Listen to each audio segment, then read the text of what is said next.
네, 지난주에 우리 교회에 부흥회가 있었습니다. 네, 영혼 사랑이 있었고 또 말씀 사랑 집회가 있었죠.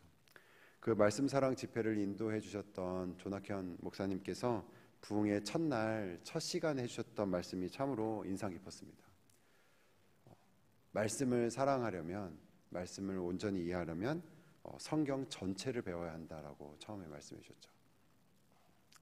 이 말씀이 뭐 이상하다든지 잘못됐다고 말씀하시고 생각하시는 분은 아마 한 분도 이 자리에 없으실 겁니다.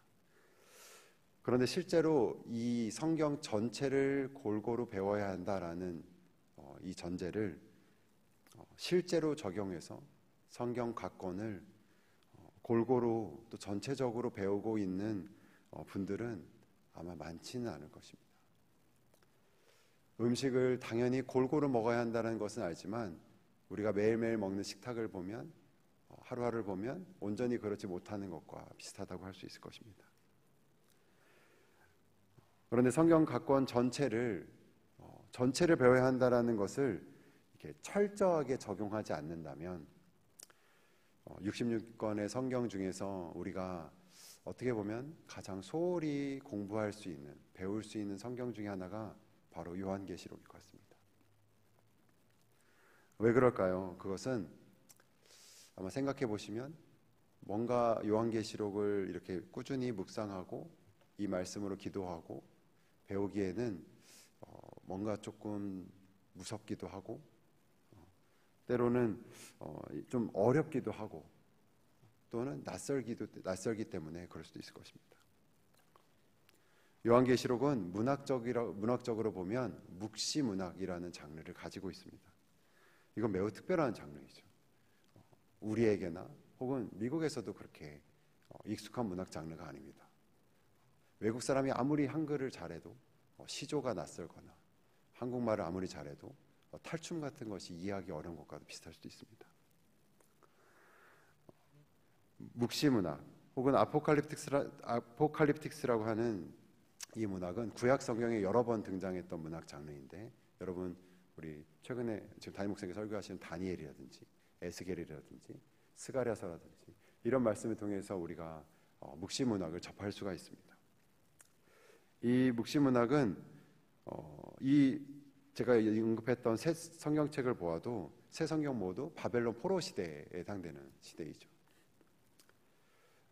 그때는 하나님의 일하심이 보이지 않아서 절망할 수밖에 없는 그 하나님의 백성들에게 하나님께서 앞으로 확실히 반드시 일어날 것에 대한 것을 보여주시고 그것을 통해서 현재를 살아가는 그 성도들에게 소망을 주고 위로해 주는 것을 목적으로 삼고 있습니다. 다시 말하면 묵시문학은 겁을 주거나 두렵게 하는 것이 아니라 도리어 소망을 주고 위로를 주는 그런 문학 장르인 것입니다. 그래서 분명히 미래의 일을 보여주고 있지만 이 묵시문학의 포커스는 현재의 삶입니다. 성도들이 현재 살고 있는 삶을 어떻게 견디고 살아가야 될지에 대한 소망을 품고 믿음으로 살아가기 위해 쓰여진 것이 바로 묵시문학입니다. 이 요한계시록을 읽었던 2000년 전의 초대교회 성도들을 한번 생각해 보시면 계시록의 모든 말씀은 단지 훗날 있어야 될, 훗날 일어날 미래에 대한 예언뿐만이 아니라 그들의 현재에 바로 그들의 오늘에 영향을 주는 말씀이었다는 것입니다. 이 말씀은 우리에게도 동일한 목적을 가지고 있습니다. 계시록의 말씀은 우리의 현재, 즉 오늘에 영향을 주는 말씀이라는 것입니다. 단지 미래에 대한 그 막연한 것에 대한 것이 아니라 오늘 우리의 삶을 변화시키는, 우리의 삶에 뭔가 영향을 주고 의미를 주는 것이라고 볼 수 있는 것이죠. 제가 오늘 설교의 제목을 종말을 사는 그리스도인이라고 정했습니다. 성도님들께서는 이 제목을 보시면서 아마 앞에서 기도로 준비하시면서 먼저 떠오르시는 생각으로는 아마도 이 제목을 종말을 사는 우리에게 오늘 이 요한계시록 말씀을 통해서 뭔가 적용해서 말씀을 전할 거라고 생각할 수도 모르겠습니다. 물론 그 부분은 있습니다.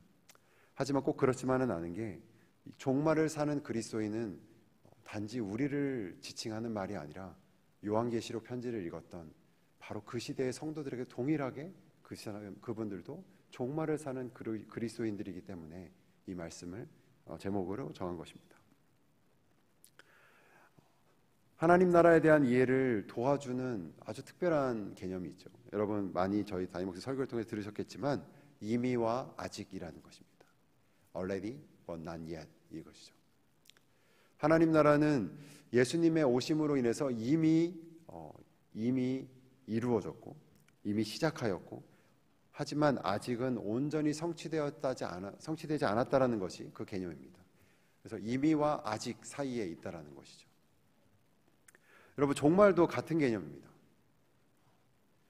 종말이라 할 때는 종말 또한 예수님이 이 땅에 오심으로부터 이미 마지막 때가 시작된 것이죠. 하지만 성경에서 기록된 많은 이 마지막 때에 온전히 이루어지는 것에 대한 것은 아직 이루어지지는 않았습니다. 그렇기 때문에 중요한 것은 2000년 전에 살았던 초대교회 성도들도 종말을 살았던 것이고 2000년이 지난 지금 우리도 똑같이 종말이라는 시대를 살고 있는 것입니다. 우리는 더욱더 종말의 끝이라고 볼 수는 있겠죠. 그러면 이 종말을 사는 그리스도인 우리 모두에게 공통대로 요구되는 그리스도인의 삶은 분명히 있을 것입니다. 그것이 오늘 본문 가운데 있는 것이죠. 그래서 오늘 본문 가운데 이 말씀 가운데 이 종말의 시대에 우리 그리스도인이 공통적으로 어떻게 살아가야 되는지 미래에 어떤 것을 분명히 알고 우리가 살아가야 되는지를 함께 듣고 그 말씀으로 초대교회 성도들이 이 말씀으로 위로받았던 것처럼 저와 여러분이 위로를 받고 또 오늘을 견고히 살아가는 은혜가 있기를 주님의 이름으로 축원합니다. 첫 번째로 종말을 사는 그리스도인은 미혹되지 않아야 합니다. 오늘 본문 말씀 가운데 11절 말씀 13장 11절 말씀을 제가 읽겠습니다. 내가 봄에 또 다른 짐승이 땅에서 올라오니 어린 양같이 두 뿔이 있고 용처럼 말을 하더라. 오늘 말씀은 또 다른 짐승, 이 또 다른 짐승에 대한 계시 말씀입니다. 여기서 또 다른 짐승이 누구를 뜻하는지 당연히 궁금하실 수 있겠죠. 도대체 이 또 다른 짐승은 누구인가? 무엇인가 말이죠. 그런데 우리가 더 주목해야 될 것은 이 또 다른 짐승이 하는 행동에 대한 것입니다. 그것이 가난한 어떤 행동, 그리고 상징에 대한 것이죠. 11절에 13절에 보시면 14절에 보시면 이렇게 되어 있습니다. 짐승 앞에서 받은 바 이적을 행함으로 땅에 거하는 자들을 미혹하며 라고 되어 있습니다. 여기서 미혹한다라고 되어 있죠. 여러분 마귀는 하나님과 지금 대적할 수 있는 존재가 아닙니다.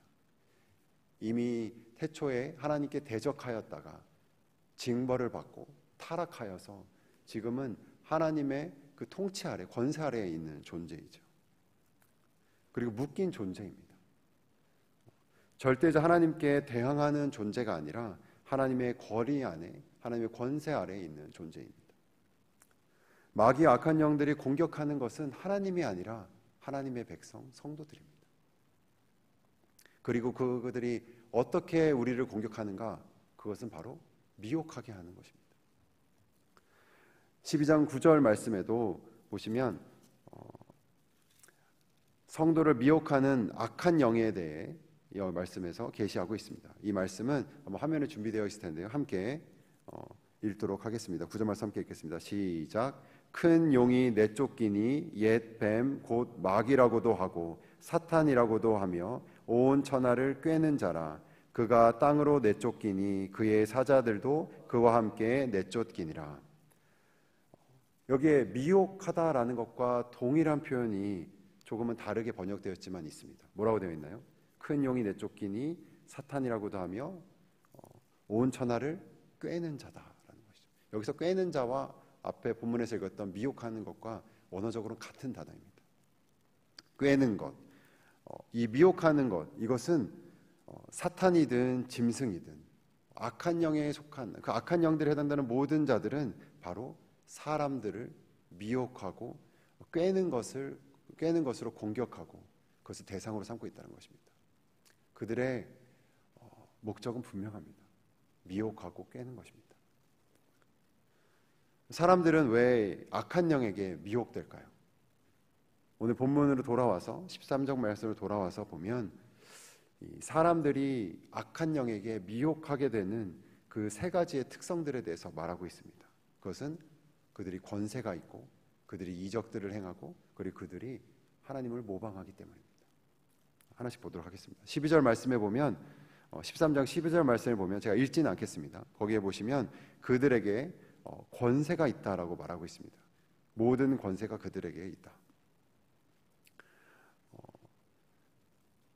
당연히 권세는 높아지는 것이죠. 능력을 갖고 높아지는 것입니다.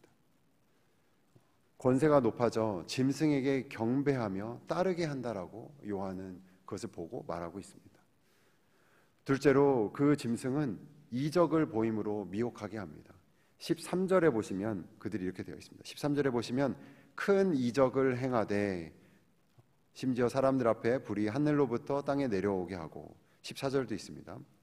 짐승 앞에서 받은 바 이적을 행함으로 땅에 거하는 자들을 미혹하며. 여기서도 보시면 큰 이적을 행하면서 사람들에게 주목을 받고, 그리고 그 다른 사람들을, 땅에 있는 사람들을 따르게 한다라고 되어 있습니다. 그리고 그들이 사람들을 미혹하게 하는 가장 강력한 힘은 모방입니다. 11절 말씀에 보면 이렇게 되어 있죠. 내가 봄에 또 다른 짐승이 땅에서 올라오니 어린 양같이 두 뿔이 있고 용처럼 말을 하더라. 제가 처음에 설교에서 이 말씀을 읽고 한 3번은 다시 봤습니다. 잘못 본 줄 알고. 그들의 모양이 뭐와 같이 됐다고 되어 있나요? 어린 양같이라고 되어 있습니다.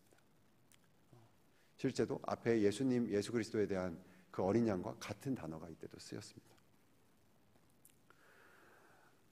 이게 끝이 아닙니다. 12절에 보시면 그 짐승들은, 그 또 다른 짐승은 죽었다가 살아나는 존재로, 부활하는 존재로, 그리고 그 죽었다가 나은 존재로, 그리고 13절에서는 불이 하늘로부터 땅에 내려오는 것으로 묘사하고 있습니다. 이것은 엘리야가 땅에서 불을 내린 것과 같은 것이죠. 연결되어 있죠.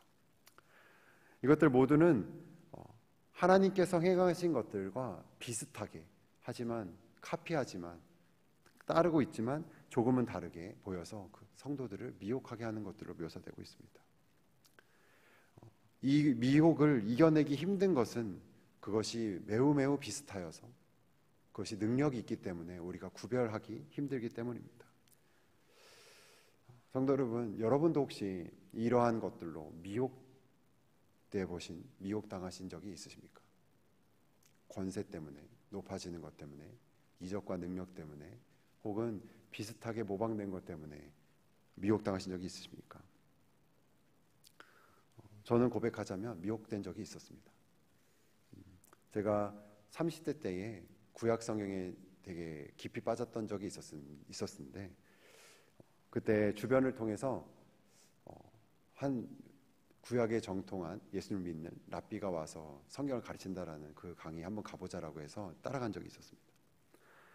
가보니까 그곳에 정말 구약을 너무나 특별하게 가르치는 것을 경험할 수 있었습니다. 그리고 강의 끝에 어떤 광고를 했는데, 청년들을 모집하고 있는데 예루살렘에 가서 이 랍비와 함께 성경을 공부할 수 있고, 또 히브리 대학의 그 언어 과정을 통해서 거기서 나중에 학위 과정도 할 수 있다라는 어떤 광고였습니다. 그때 제가 완전 눈이 가려져 있어서 이거다 싶어서 다른 것을 다 포기하고 그것을 신청해서 모든 주변의 만류를 뿌리치고 갔던 적이 있습니다. 그래서 예루살렘에서 지냈던 적이 있었습니다. 한 10명 정도 되는 청년들이 그곳에 합숙하면서 같이 지냈었는데, 막상 가니 그곳은 이렇게 합숙하면서 거의 유대인처럼 지내는 것을 삶의 루틴으로 하고 있었습니다. 안식일에는 그들이 예전처럼 이렇게 예배를 했고요. 그리고 시간을 지켜서 몇 번 기도하고, 그리고 성벽에 가서 기도하고, 그리고 시편 노래로 찬양하는 삶을 계속해서 했었습니다. 그리고 음식을 먹는 것에도 유대인들처럼 코셔 음식을 다 지켜가면서 이렇게 먹는 것이었죠. 그리고 또 남는 시간에 히브리어를 공부하고 성경을 공부했습니다. 매일매일이 너무 특별하고 재미있었던, 흥미로웠던 날들인데, 한 3개월쯤 지났을 때에 제 가족으로부터 제가 있는 그곳이 이단성이 있는 것 같다고 이렇게 전화를 받은 적이 있습니다. 그래서 최대한 빨리 그만두고 돌아오라라는 것이었죠. 저는 오히려 가족이 그거 잘못한 거라고, 전혀 그렇지 않다라고, 여기서 너무 좋다라고 말을 했고 항변했는데, 그 전화를 받고 한 며칠쯤 지났을 때 제 일상을 돌아보니 분명히 매우 열심히 예배하고 기도하고 있는데, 이상한 것은 제 안에 예수 그리스도의 복음이, 은혜가 별로 없었다라는 것입니다. 저의 죄인됨, 그리스도의 대속, 이런 복음이 제 삶에 거의 흐려져 가고 있다는 것을 발견했었습니다. 그래서 정말 기적 같은 도움을 얻어서 그 과정을 그만두고 거기서 제일 먼저 빠져나오게 되었습니다. 사랑하는 성도 여러분, 이 성경에 나오는 미혹의 원어적인 뜻은 길을 헤매게 하다라는 뜻입니다. 악한 영은 우리로 하여금 분명히 열심을 내서 무언가를 하게 하는데, 뛰게도 하고 걷게도 하지만 정작 길을 놓치고 잃고 헤매게 하는 것이죠.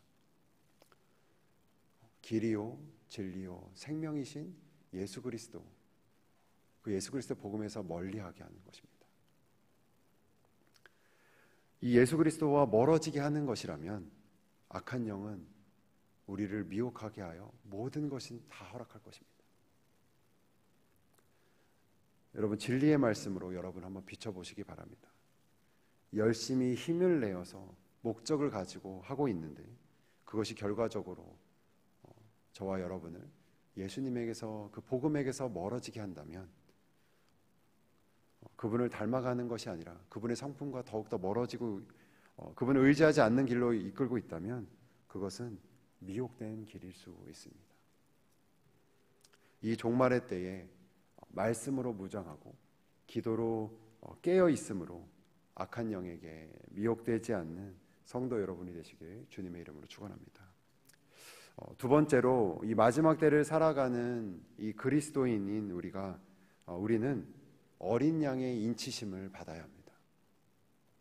17절과 18절 말씀을 제가 읽겠습니다.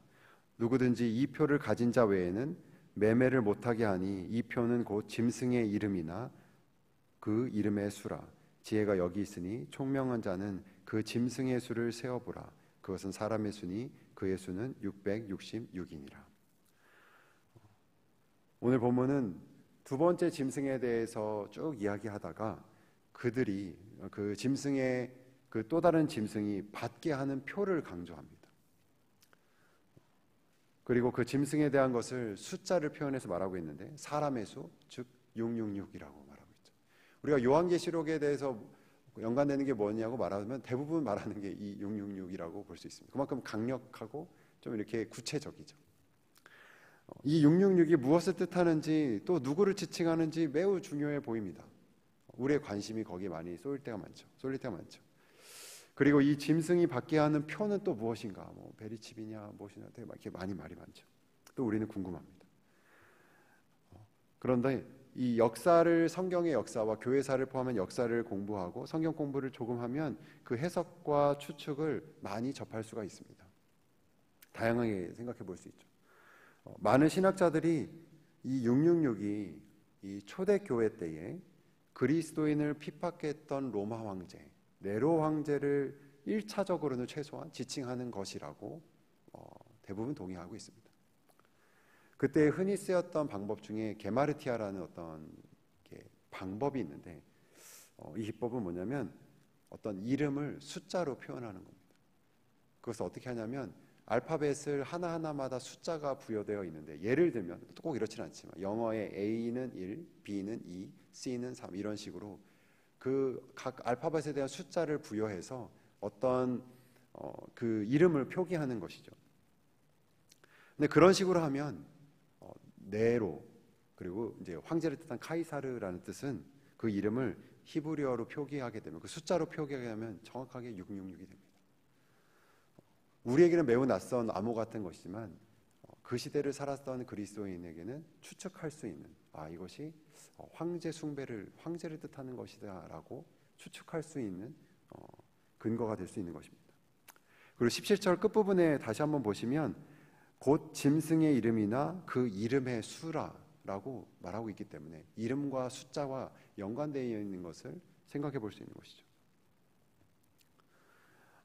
이로써 황제를 살아있는 신으로 그 당시에 숭배했던 로마 시대의 그 흐름과 그 핍박을 경계하는, 그 핍박 가운데 황제 숭배를 경계하는 메시지로 이 말씀을 주었다라고 볼 수 있을 것입니다.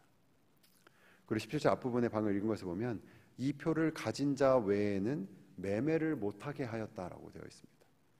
즉 짐승의 표가 없으면, 어떤 그 인식이 없으면, 눈에 드러나는 그것이 없으면 물건을 사는 것, 물건을 파는 것, 아주 기본적인 경제 활동도 할 수 없는 것을 말하고 있습니다. 이런 것을 뜻하는 것을 보면 단지 뭐 좀 나은 삶을 못하는 것뿐만 아니라 그리스도인이라면 아주 기본적인 것들 할 수 없고 생존의 위협을 받는 것이라고 볼 수 있는 것이죠.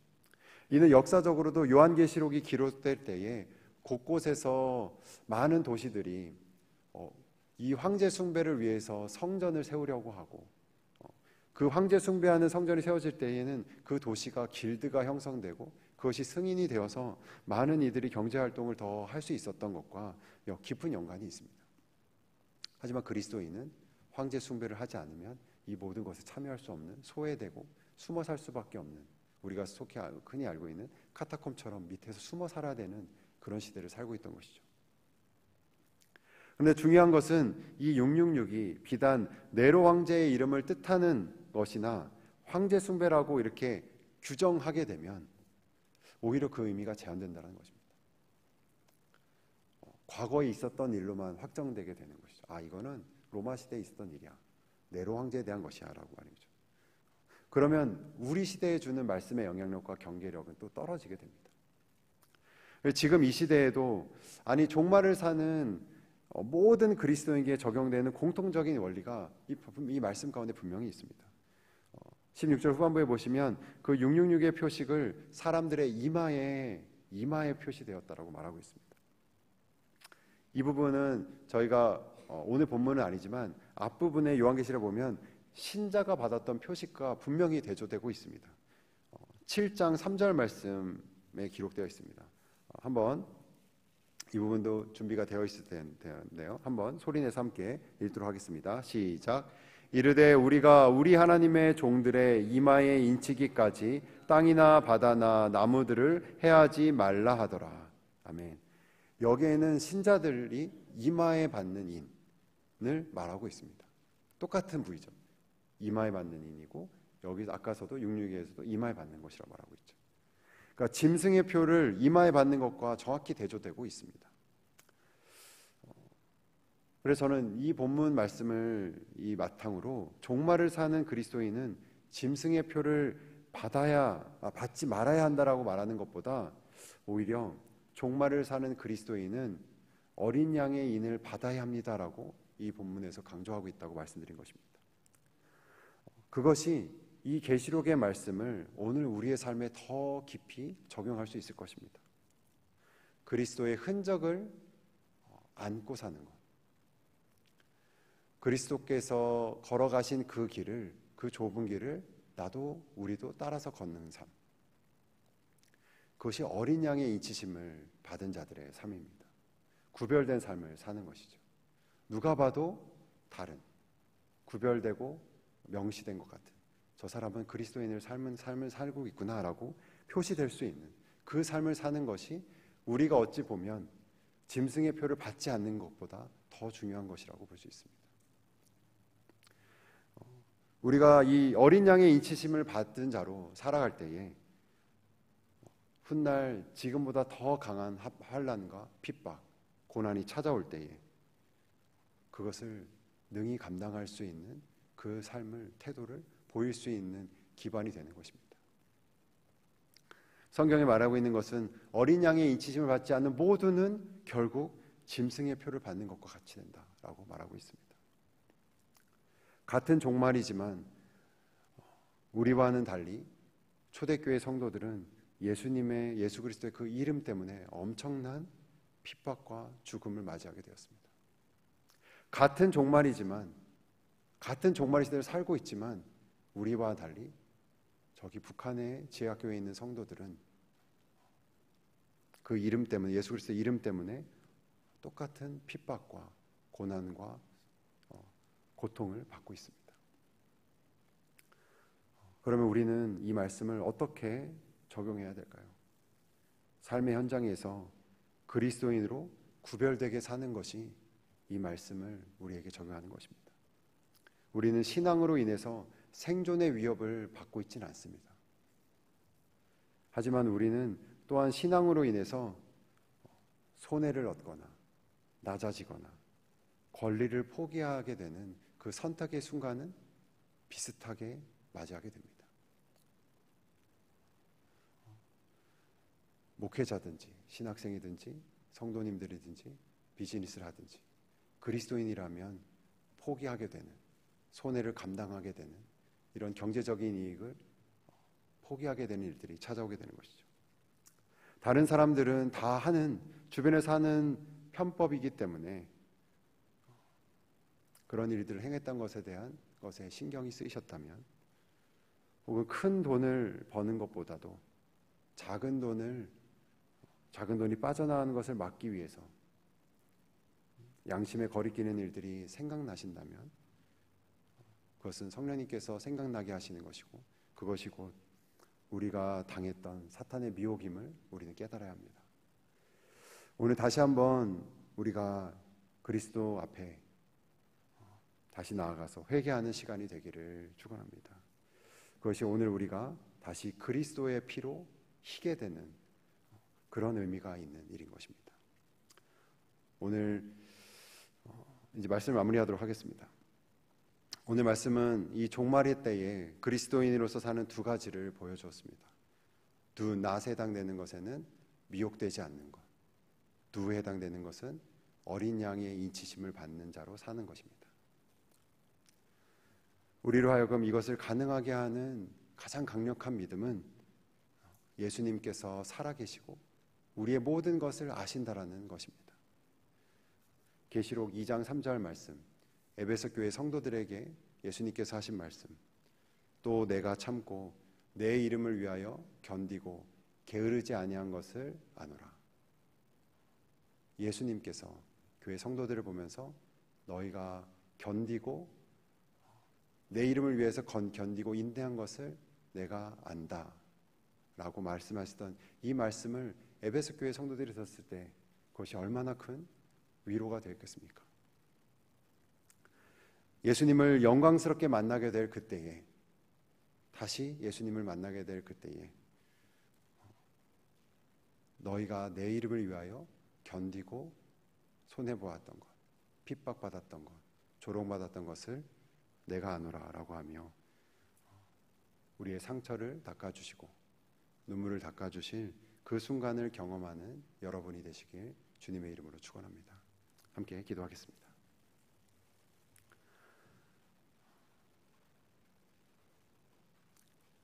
사랑과 공의가 무궁하신 하나님 아버지, 오늘도 말씀으로 우리를 만나주시고 또 인도하여 주시며 또 위로하여 주시는 하나님께 감사를 드립니다. 사랑하는 주님, 이 마지막 때를 종말을 살아가는 우리에게 하나님 은혜와 긍휼을 더하여 주시옵소서. 우리의 마음을 미혹하게 하는 것으로부터 보호하여 주시며 우리가 진리를 더 가까이 하며 기도로 깨어 있어서 이 마지막 때를 살아가게 하여 주옵소서. 그리고 이 시대에도 치열하게 신앙생활하고 있는, 믿음의 삶을 살고 있는 먼 땅에 있는 선교지에 있는 영혼들을 기억하여 주시며 또 북한의 성도들을 위해서 함께 이 시간 기도합니다. 그들에게 천상의 말씀으로 위로하여 주시며 하늘의 소망을 가지며 살아가는 은혜를 더하여 주시옵소서. 그리고 이 종말의 때에 우리 모두가 예수님께서 가신 그 길을, 그 좁은 길, 낮아지는 길을 기꺼이 걸어가는 제자로 살아가게 하여 주시옵소서. 이 모든 말씀 우리의 유일한 소망 되신 예수 그리스도의 이름으로 기도드립니다. 아멘.